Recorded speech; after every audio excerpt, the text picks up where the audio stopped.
आपल्या आजी आजोबांकडून तुम्ही त्यांच्या काळातल्या बऱ्याच जुन्या गोष्टी ऐकल्या असतील. ही गोष्टही तशीच आहे, जवळपास 60 ते 70 वर्षांपूर्वीची. पण या गोष्टीला सुरुवात करण्याआधी एक महत्त्वाचे, तुम्ही आपल्या चॅनलवरती नवीन असाल तर आपल्या चॅनलला सबस्क्राईब नक्की करा आणि बेल आयकॉनवरती क्लिक करा, म्हणजे तुम्हाला पुढील येणाऱ्या व्हिडिओचे नोटिफिकेशन लगेच मिळेल.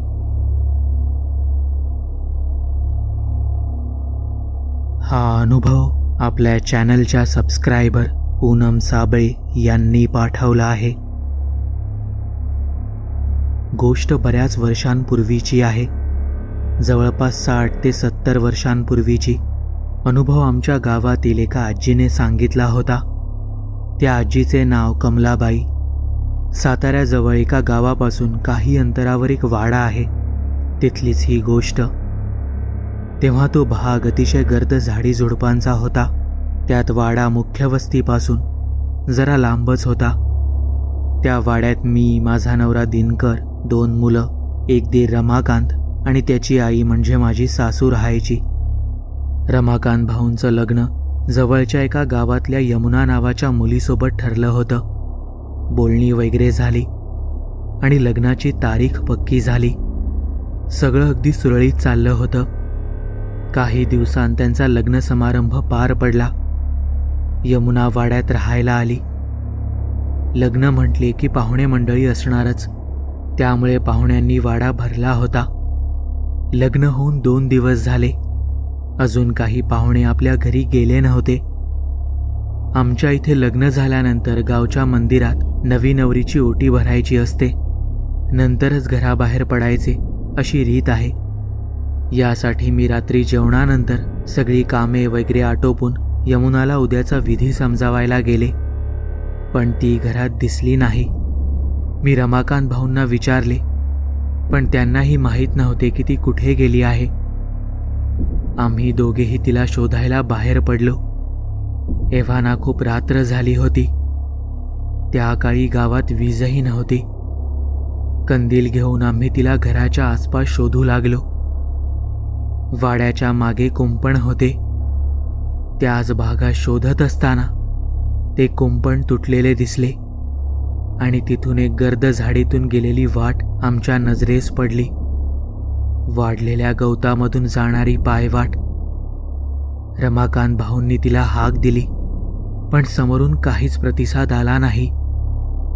राहून राहून एकच वाटत होते की ती नक्की इथूनच गेली असेल. आम्ही त्या तुटलेल्या कुंपणातून बाहेर निघालो आणि गर्द झाडीच्या वाटेतून चालत पुढे जाऊ लागलो. वाड्याच्या मागे काही अंतरावर एक पडकी विहीर होती. तिथे आम्हाला कोणीतरी उभे असल्याचे जाणवले, म्हणून आम्ही त्या विहिरीच्या दिशेने गेलो. यमुना त्या विहिरीत डोकावून एकटक पाहत होती. तिला पाहून आम्ही दचकलोच, कारण आजूबाजूला गर्द झाडी होती आणि मिट्ट अंधार पसरला होता. त्यात रात्रही खूप झाली होती. आम्ही पुढे गेलो आणि रमाकांत भाऊंनी तिच्या खांद्यावर हात ठेवत तिला हाक दिली, पण ती मात्र काहीच न बोलता तावातावा तिथून निघून गेली. आम्ही दोघंही जरा घाबरलोच. त्या विहिरीजवळ कोणीही जात नव्हतं. आम्ही घरी येऊन झोपून गेलो. 5 ते 6 दिवस उलटले. सगळे पाहुणे आपापल्या घरी निघून गेले. तेवढ्यात बातमी आली की यांच्या आत्याची तब्येत अचानक बिघडली आहे. घरातले सगळे जण तिला पाहायला तिच्या गावी निघून गेले. तेव्हा मी आणि यमुना घरी दोघीच होतो. दिवसभर सर्व कामे उरकून गप्पा मारत बसलो होतो. तितक्यात दारावर थाप ऐकू आली. दार उघडले तर शेजारचे श्याम भाऊ मटण द्यायला आले होते. रमाकांत भाऊंनी जाताना त्यांना सांगितले होते की मटण घेऊन घरी देऊन या. मी त्यांना सांगितले की घरी कोणी नाहीये, फक्त मी आणि यमुना आहे आणि यमुना मटण खात नाही.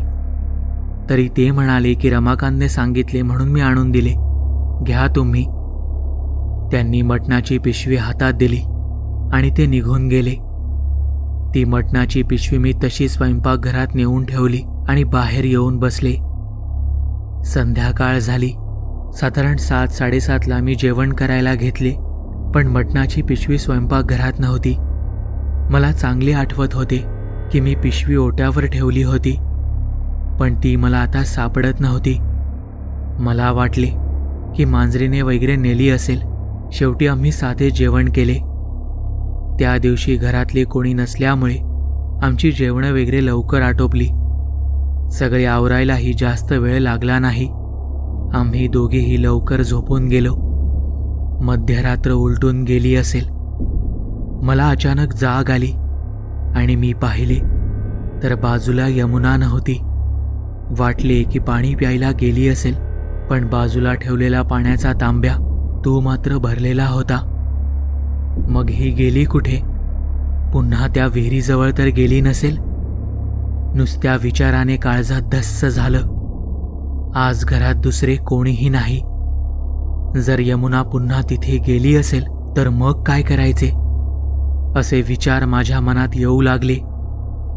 पण मला असं घाबरून चालणार नव्हतं. मी कंदील घेतला आणि घराच्या बाहेर पडले. दूरवरून कुत्र्यांच्या भुंकण्याचा आवाज कानावर पडत होता. तो आवाज काळजात धडकी भरवत होता. घराजवळचा आणि आजूबाजूचा परिसर न्याहाळला, पण यमुना कुठेही दिसली नाही. मी वाड्याच्या मागच्या बाजूला गेले.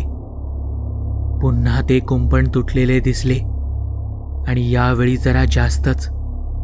अंगावर भीतीने काटा येऊन गेला. म्हणजे यमुना पुन्हा त्या विहिरीकडे गेली आहे तर? मागे वळून चालणार नव्हते. काहीही करून यमुनाला तिथून आणायला लागणार होतं. मी दबकत त्या वाटेवरून निघाले. वातावरणात गारवा असला तरी भीतीने कपाळावर घामाचे थेंब जमा होऊ लागले होते. मी पुढे जाऊन एका झुडपामागे लपून पाहिले. यमुना विहिरीच्या कठड्यावर बसून काहीतरी खात होती. मी कंदील तिथेच ठेवला आणि तिच्या जवळ चालत जाऊ लागले. जवळ आल्यावर मी जे पाहिले ते पाहून माझे काळीज धडधडू लागले. हातपाय भीतीने कापू लागले. ती पिशवीतले कच्चे मटण घेऊन एखाद्या जनावरासारखी ओरबाडून खात होती. तिच्या तोंडून लाळ गळत होती. ते भयान दृश्य मला पाहवतही नव्हते, पण तिला बहुतेक याचे भान नसावे. बघता बघता तिने पिशवीतले सगळे मटण संपवून टाकले. मी हळूहळू मागे सरकू लागले, कारण मी जे काही पाहिलं त्यावरून यमुनाला सांभाळणे आता माझ्या आवाक्यात नव्हते. उलट पावलं टाकत मी तिथून लांब आले आणि घराकडे धाव घेतली. माझी चाहूल तिला अजिबात लागू दिली नाही. घरी येऊन अंथरुणात पडले. संपूर्ण शरीर भीतीने थरथरत होतं. काय करावं काही सुचत नव्हतं. थोड्याच वेळात दार उघडण्याचा आवाज आला.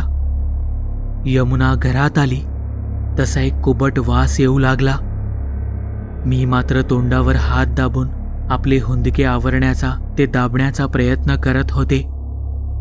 ती आली आणि माझ्या बाजूला येऊन झोपली. पण मला मात्र काही रात्रभर झोप लागली नाही, कारण माझ्या बाजूला झोपलेली यमुना नव्हतीच मुळी. सकाळ झाली. गावावरून सगळे घरी परतले. मी सगळा प्रकार घरच्यांना सांगितला. रमाकांत भाऊ तिला उठवायला गेले तर ती तापाने फणफणत होती. वैद्यांना बोलावण्यात आलं. औषध पाणी झालं. तिचा ताप तर उतरला, पण अजून सगळे संपले नव्हते. त्याच दिवशी संध्याकाळी सासूबाईंनी एका मांत्रिकाला बोलावले. त्याला सर्व हकीकत सांगितली. जे व्हायला नको होतं तेच झालं होतं. यमुनाला एका वाईट शक्तीने झपाटले होते. रात्र झाली की ती शक्ती तिच्यावर वरचढ व्हायची. सासूबाईंनी यावर उपाय विचारला. तसे मांत्रिक म्हणाला की उपाय खूप अवघड आहे. जरा ही चूक झाली तर जीवावर बेतेल. त्याचे असे बोलणे ऐकून सगळेजण एकदम शांत झाले. पण नंतर सगळे एका सुरातच म्हणाले की काहीही झाले तरी चालेल, पण यमुना यातून बाहेर निघाली पाहिजे. सगळे तयार झाल्याचे पाहून मांत्रिक उपाय सांगू लागला. येत्या अमावस्येला यमुनाऐवजी एकीने मध्यरात्री त्या विहिरीवर जायचे. हिरवी साडी नेसायची, हातात हिरवा चुडा घालायचा तिथे गेल्यावरती शक्ती तिथे ओढली जाईल, तिच्या पायाखालची माती घेऊन यायची आणि घरी येऊन थेट देवघरात बसायचे. आम्ही सगळे त्याचे बोलणे नीट ऐकून घेतले. घरात सवाष्ण मीच होते, यमुना माझ्या लहान बहिणीसारखी. अवघ्या काही दिवसात आम्ही एकमेकांच्या चांगल्या मैत्रिणी झालो होतो. जास्त काही विचार न करता मी तयार झाले. घरातल्या सगळ्यांना माझा धाडसी निर्णय बघून बरेच आश्चर्य वाटले. बघता बघता अमावस्येची ती रात्र आली. त्या मांत्रिकाने सांगितल्याप्रमाणे मध्यरात्र उलटल्यावर मी त्या विहिरीच्या वाटेला लागले. वातावरणात वेगळाच थंडावा पसरला होता. मनात भीती तर होतीच. मन घट्ट करून मी चालत काही मिनिटात त्या विहिरीजवळ पोहोचले. बराच वेळ उलटला पण मला तिथे कोणीही दिसले नाही. पण तितक्या थंडीचा जोर अचानक वाढला. मला अगदी असह्य वाटू लागलं. बघता बघता विहिरीसमोर एक धुरकट आकृती तयार होऊ लागली आणि पुढच्या काही क्षणात माझ्या समोर येऊन बसली. ती आकृती एक वेगळाच आवाज करत होती. हळूहळू त्या आकृतीने मानवी रूप धारण करायला सुरुवात केली. हा सगळा प्रकार मी धडधडत्या काळजाने पाहत होते. मी त्या आकृतीच्या चेहऱ्याकडे पाहण्याचा प्रयत्न केला पण मला चक्कर येऊ लागली. तितक्यात मी स्वतःला सावरले आणि झटकन तिच्या पायाखालची माती घेऊन घराच्या दिशेने धावत सुटले. मागून कर्णकर्कश किंचाळ्या ऐकू येत होत्या. पण मी धावत घरात आले आणि देवघरात गेले. तिथे यमुनाला आणून बसवले होते. मी ती माती घेऊन यमुनाला लावली. मी इतकी दमले होते की आज जाऊन सरळ झोपून गेले. सकाळी यांच्या आवाजाने जाग आली. ते मांत्रिकाशी बोलत होते. तो मांत्रिक त्यांना सांगत होता की तो आता त्रास देणार नाही तिला. मी डोळे उघडले आणि अंथरुणात उठून बसले. हे लगेच माझ्या जवळ येऊन माझी विचारपूस करू लागले. पण मला माझी काळजी वाटत नव्हती. मला जाणून घ्यायचे होते की तो मांत्रिक नक्की कोणाबद्दल बोलत होता. तसे यांनी मला सगळे सांगितले. बऱ्याच वर्षांपूर्वी गावात एक शिवा नावाचा मुलगा राहायचा. सगळ्यांना त्रास द्यायचा, हाणामाऱ्या करायचा. अतिशय विचित्र स्वभावाचा होता आणि त्याच्या अशा या घाणेरड्या स्वभावामुळे त्याचे लग्नही ठरत नव्हते. पण शेवटी कुठल्या तरी एका गावातल्या मुलीबरोबर त्याचे लग्न ठरले. लग्नाच्या काही दिवस आधी तो आपल्या मित्रांना घेऊन या विहिरीत पोहायला आला. पोहताना दगडामध्ये पाय अडकून तो बुडाला आणि त्याचा जीव त्या विहिरीत गेला. यमुना नवी नवरी होती.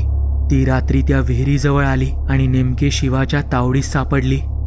पण उपाय यशस्वी झाला होता. तो आता यमुनाला कधीच त्रास देऊ शकणार नव्हता.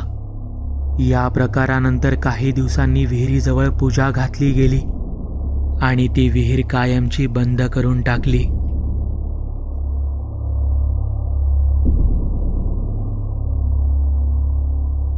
तुम्हाला ही कथा आवडली असेल तर या व्हिडिओला लाईक आणि शेअर करायला विसरू नका. तुमच्याकडेही अशा कथा किंवा अनुभव असतील तर ते तुम्ही मला आपल्या वेबसाईटद्वारे म्हणजेच tekstoryteller.com द्वारे पाठवू शकता. त्याची लिंक मी या व्हिडिओच्या डिस्क्रिप्शनमध्ये दिली आहे. तुम्ही आपल्या चॅनलवरती नवीन असाल तर चॅनलला सबस्क्राईब नक्की करा आणि बेल आयकॉनवरती क्लिक करा म्हणजे तुम्हाला पुढील येणाऱ्या व्हिडिओचे नोटिफिकेशन लगेच मिळेल. आपल्या चॅनलबद्दलचे अपडेट्स मिळवण्यासाठी आपल्या फेसबुक आणि इंस्टाग्राम पेजला फॉलो करायला विसरू नका. आपल्या चॅनलवर पोस्ट झालेल्या सगळ्या कथा तुम्ही आता आपल्या वेबसाईटवर जाऊन वाचू शकता. त्यासाठी आपल्या वेबसाईटला म्हणजेच tekstoryteller.com ला भेट द्यायला विसरू नका.